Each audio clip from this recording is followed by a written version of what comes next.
উজনি অসমৰ ডিব্ৰুগড় জিলাৰ অন্তৰ্গত তৈলনগৰী দুলীয়াজানৰ মাজমজিয়া দাঁতিকাষৰীয়া অঞ্চলৰ সমীপত অইল বাষ্টেন মিডিয়া চেণ্টাৰত গোৰ্খা মহিলা মঞ্চ দুলীয়াজান আঞ্চলিক সমিতিয়ে 2025 বৰ্ষ উচ্চ আৰু উচ্চতৰ মাধ্যমিক শিক্ষান্ত পৰীক্ষাত সুখ্যাতিৰে উত্তীৰ্ণ হোৱা ছাত্ৰ-ছাত্ৰীসকলক বিশেষ সম্বৰ্ধনা অনুষ্ঠান আৰু বিশেষ শৈক্ষিক অভিৱৰ্তন অনুষ্ঠান আয়োজন কৰে।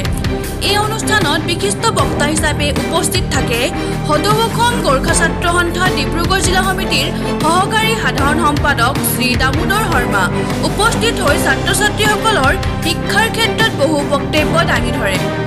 উপস্থিত থাকে গোৰ্খা মহিলা মঞ্চৰ মুখ্য উপদেষ্টা শ্ৰী গোপাল সিং থাপা, সভানেত্ৰী তুলসী ৰায়, সাধাৰণ সম্পাদিকা মঞ্জু থাপা, কাৰ্যকাৰী সভানেত্ৰী বীণাগিৰিকে প্ৰমুখ্য কৰি সকলো শাখা সমিতিৰ বিষয়ববীয়াৰ লগতে উপস্থিত থাকে গোৰ্খা সন্মিলন দুলীয়াজান শাখা সমিতিৰ সদস্য টেগ বাহাদুৰ সোণাৰ, মধু সোণাৰ, সমাজকৰ্মী বিষ্ণুলাল বিশ্বকৰ্মা, অসমীয়া মহিলা মঞ্চ কেন্দ্ৰীয় সমিতিৰ সভানেত্ৰী মীনাক্ষী গগৈ, সাধাৰণ সম্পাদিকা ৰাণু তামুলী, সদৌ তাহাই হোম ছাত্ৰ সন্থা ডিব্ৰুগড় জিলা সমিতিৰ সাধাৰণ সম্পাদক ৰূপম গগৈ, সন্মিলিত সাংবাদিক মঞ্চৰ সম্পাদক প্ৰাঞ্জল শইকীয়া, ব্ৰজেন গগৈ, PNT অসমৰ সাংবাদিক ঘনকান্ত খনিকৰ লগতে উপস্থিত থাকে সদৌ অসম গোৰ্খা ছাত্ৰ সন্থা ডিব্ৰুগড় জিলা সমিতিৰ সহকাৰী সাধাৰণ সম্পাদক শ্ৰী ছবিৰ সোণাৰ, সদৌ অসম গোৰ্খা ছাত্ৰ সন্থা দুলীয়াজান আঞ্চলিক সমিতিৰ সম্পাদক সন্দীপ কুমাৰ লিম্বু, অমৰ চুব্বা, ৰাজীৱ থাপা,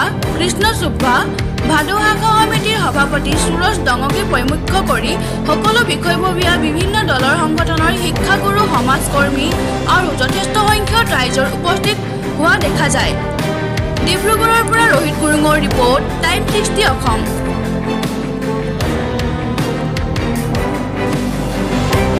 প্ৰিয় দৰ্শকসকল, মই ৰোহিত গুৰুং আপোনালোকৰ মাজত পুনৰবাৰ টাইম 60 অসমৰ মাজলৈ স্বাগতম জনাইছোঁ। যিহেতু আজি উপস্থিত আছোঁ উজনি অসমৰ ডিব্ৰুগড় জিলাৰ অন্তৰ্গত তৈলনগৰী দুলীয়াজানৰ মাজমজিয়া দাঁতিকাষৰীয়া অঞ্চলত। হয় দৰ্শকবৃন্দ, আপোনালোকে দেখিবলৈ পাব যিহেতু আজি গোৰ্খা মহিলা মঞ্চে মিডিয়া চেণ্টাৰ অইল বাষ্টেনৰ মিডিয়া চেণ্টাৰলৈ আজি অভিনন্দন অনুষ্ঠান আয়োজন কৰিছিলে। এই মুহূৰ্তত আমাৰ মাজত উপস্থিত আছে দুলীয়াজান আঞ্চলিক গোৰ্খা মহিলা মঞ্চৰ সভানেত্ৰী শ্ৰীমতী তুলসী ৰায় ডাঙৰীয়ানী। তেখেতৰ পৰা আমি কিছু বাৰ্তালাপ কৰিম। হয়, আজি আপোনালোকে ইয়াত শৈক্ষিক অভিৱৰ্তন আৰু অভিনন্দন অনুষ্ঠান আয়োজন কৰিছিলে। শিক্ষক আৰু শিক্ষয়িত্ৰীসকলক আপোনালোকে কেনেকৈ কি ধৰণৰ আপোনালোকে সম্বৰ্ধনা জনালে, ৰাইজক আপুনি কি ক'ব খোজে?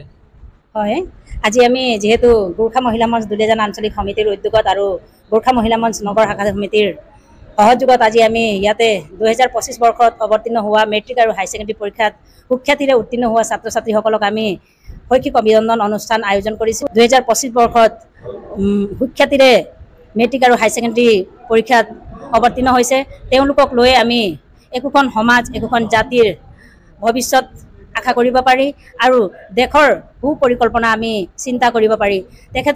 তেখেতলোকক লৈ আজি আমি এখনি অভিনন্দন অনুষ্ঠান ইয়াতে আয়োজন কৰিছিলোঁ।